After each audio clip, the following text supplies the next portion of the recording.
안녕하세요. 군사돋보기입니다. 지난번 말씀드린 것처럼 우크라이나군의 15개 기계와 여단이 대공세를 감행해 헤르손 지역의 러시아군 방어선을 모조리 무너뜨리며 러시아군의 치명적인 약점이 무엇인지 확실히 알 수 있었습니다. 이번 우크라이나군의 공세는 자정을 기해 멈춘 이후 더 지속되지 않았지만 시간이 지나며 생각보다 러시아군에 더욱 치명적인 피해를 안겼다는 것이 확인되며 이번 전쟁에 있어 우크라이나군이 확실한 공세로 들어섰다는 하나의 대전환점이 될 것으로 보이는데요. 이번 우크라이나군의 공세는 개전 이후 최대 규모로 판단될 만큼 엄청났으며 러시아군은 이번 우크라이나군의 공세 시기는 물론 그 규모가 어느 정도인지에 대해서도 모르고 있었다고 합니다. 대비를 하지 못한 상태였기에 순식간에 무너져 내렸다고 합니다. 이번 공세에서 우크라이나군은 얼마나 많은 전력을 동원했고 이번 공세를 통해 확인된 러시아군의 치명적인 약점은 무엇일까요? 전문가는 아니지만 해당 분야의 정보를 조사 정리했습니다. 본의 아니게 틀린 부분이 있을 수 있다는 점 양해해 주시면 감사하겠습니다. 현지 시각 8월 30일 여러 오신트 보도들을 통해 전해진 바에 의하면 우크라이나군이 남부 헤르손 전선 전역에서 무려 15개 기계와 여단을 이끌고 개전 이후 최대 규모의 공세를 펼쳤다고 하는데요. 현지 시각 8월 29일 아침 7시부터 시작된 이 공세에는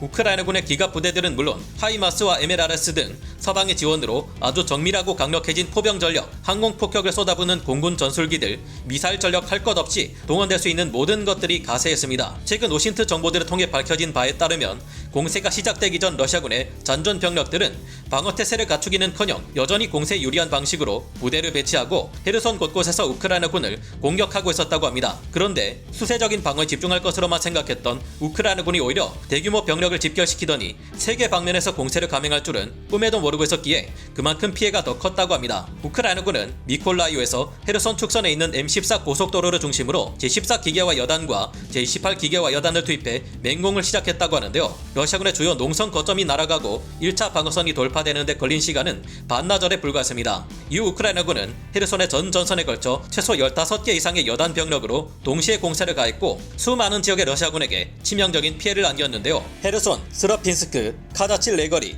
베리슬라보, 노바카우프카, 카우프카로 이어지는 여러 지역에서 우크라이나군의 대규모 항공 폭격이 이루어졌습니다. 또한 M270 MLRS, M14 하이마스, 우라강 등을 비롯한 포병 전력의 폭격이 러시아군 병력뿐만 아니라 후방의 지휘소 및 탄약고, 방공진지 등에도 동시다발적으로 떨어졌습니다. 러시아군은 29일 저녁이 되어서야 겨우 정신을 차리고 우크라이나군의 AGM-88 함 대레이더 미사일이나 다연장 로켓의 공격을 받을 것을 각오하고 방공 시스템을 모조리 가동시켜 우크라이나군의 전술기와 미사일, 로켓을 요격하려 했지만 오히려 박살이 나버린 것은 자신들이었습니다. 우크라이나군은 몇 시간에 걸친 폭격과 포격으로 헤르손시, 베리슬라보, 노바카우프카에 배치되어 있던 러시아군의 부크 계열 야전 방공 시스템, 판치르, 토르 할 것 없이 모든 중장거리 방공 자산들을 거의 다 없애버린 것으로 파악되고 있습니다. 이번 공세에 크게 놀란 러시아군 진영에서는 무기를 버리고 전장을 떠나 탈영하는 탈영병들이 크게 늘어났다고 하는데요. 우크라이나군의 이번 공세는 29일 밤이 되자 소강 상태에 접어들어 그 규모에 비해서 지속 시간은 짧았지만 이를 통해 꽤나 의미 있는 정보를 얻을 수 있었습니다. 이처럼 러시아군이 우크라이나군의 공세 시기는 물론 그 규모조차 파악하지 못했던 이유는 크게 떨어져버린 러시아군의 정찰 역량 때문인 것으로 조사되고 있는데요. 지난 영상에서도 말씀드린 것처럼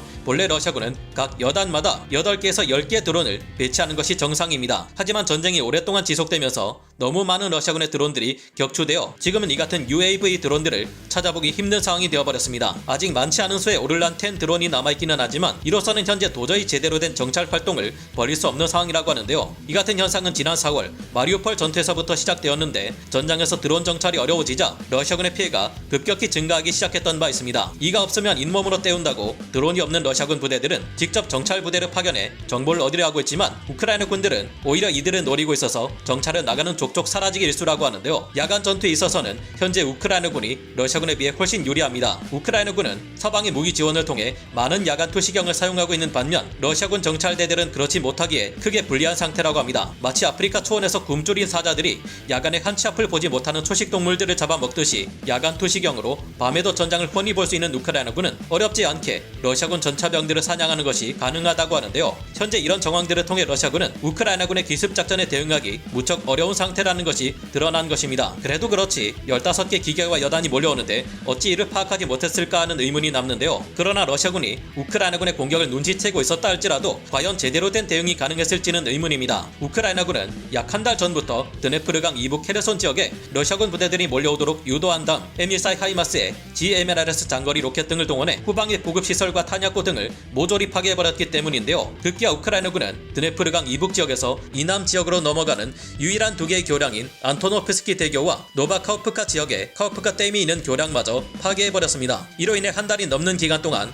앞에서는 우크라이나군의 공세부대와 대치하고 테러는 막힌 채 방치되어 있던 러시아군은 드네프르 강을 건너오는 폰툰 페리를 이용한 보급에 한 달 동안 의지해왔지만 역시나 이런 보급은 한계가 컸던 것 같습니다. 여러 오신트 보도에 의하면 8월 29일 우크라이나군의 공세가 시작되기도 전에 이미 헤르손 지역에 갇힌 러시아군 병력들은 식량을 섭취하기는커녕 물조차 마시지 못하고 있었다고 하는데요. 이번 공세에서 우크라이나군은 잔혹하다 싶을 정도로 밤새도록 러시아군의 후방에서 돌아다니는 폰툰 부교들과 폰툰 바지들을 박살내버렸습니다. 러시아군은 거의 한 달 동안 이어진 우크라이나군의 끈질긴 후방 공격으로 인해 고작 보급품의 30%를 지원받을 수 있었을 뿐이라고 합니다. 우크라이나군은 이번 공세를 통해 헤르손의 러시아군 주력 부대와 노바카우프카 지역의 러시아군 사이를 차단해버려 그들의 힘을 크게 약화시키는데 성공했습니다. 이번 공세에서는 굉장히 특이한 점을 찾을 수 있는데 러시아군이 개전 초기 기갑군단으로 깊숙이 밀고 들어오는 것처럼 돌파구를 뚫고 들어오는 모습을 이처럼 오히려 우크라이나군이 보여주고 있습니다. 보통 이렇게 될 경우 러시아 방어군에 의해 포위되어 버리거나 돌파구가 반격에 의해 닫혀버리게 되지만 현재 우크라이나군이 확보한 이 돌파구는 닫히지 않고 있는데요. 그 이유가 바로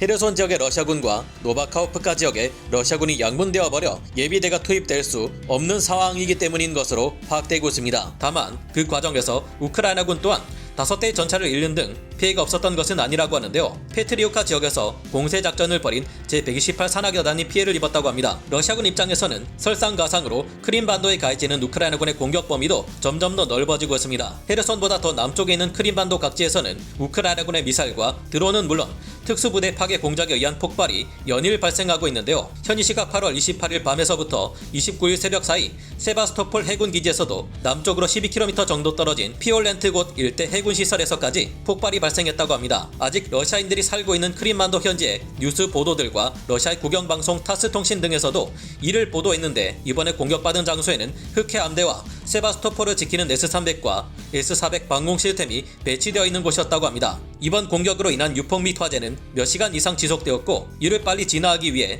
크림반도 러시아 소방당국은 물론 흑해함대 병력들도 화재를 진압하기 위해 나섰다고 하는데요. 그런데 이에 대한 러시아 변명이 기가 막힙니다. 이번에도 러시아군은 피올렌트 곳에서 발생한 화재가 군기지에서 실수로 버려진 담배꽁초로 인해 발생했으며 폭발이 있었던 인근 해역의 상공에서 섬광이 목격되고 폭음이 들렸던 것은 인근에 있던 방공부대가 실탄 사격 훈련을 했기 때문이라고 둘러대고 있는데요. 이런 거짓말에 아직도 속는 이가 있을 것이라 생각하는지 러시아군의 거짓말이 애처롭게 느껴집니다. 러시아군은 이번 공격으로 충격이 이만저만이 아닌데 그 이유는 이곳에서 가장 가까운 우크라이나의 오데사 지역은 300km 이상 떨어져 있는 곳이기에 공격받지는 않을 것이라 안심하고 있었기 때문입니다. 이번 공격에 동원된 우크라이나군의 공격 자산은 아무래도 사정거리가 1000km에 달하는 투폴레프 1사인 무인 정찰기를 순항미사일로 개조한 것이거나 사거리가 280km까지 늘어난 넵튠 대함미사일을 지대지 용도로 전용해 사용한 것일 것으로 짐작되고 있는 상황인데요. 그것도 아니면 미국이 지원한 에이테킴스 전술탄도 미사일의 공격 때문이 아닐까 개인적으로 추정해봅니다. 이외에도 여러 곳에서 정말 황당한 사건들이 여럿 이어지고 있는데요. 자신들이 매설한 질의 연쇄 폭발에 자신들이 당하지를 않나 흑해함대의 함정 모두가 뿔뿔이 흩어져 해체되지를 않나 하루하루 더 폐색이 짙어지고 있는 러시아군의 상황을 다음 시간에 이어 말씀드리도록 하겠습니다. 오늘 군사 돋보기 여기서 마치고요. 다음 시간에 다시 돌아오겠습니다. 감사합니다. 영상을 재밌게 보셨다면 구독, 좋아요, 알림 설정 부탁드리겠습니다.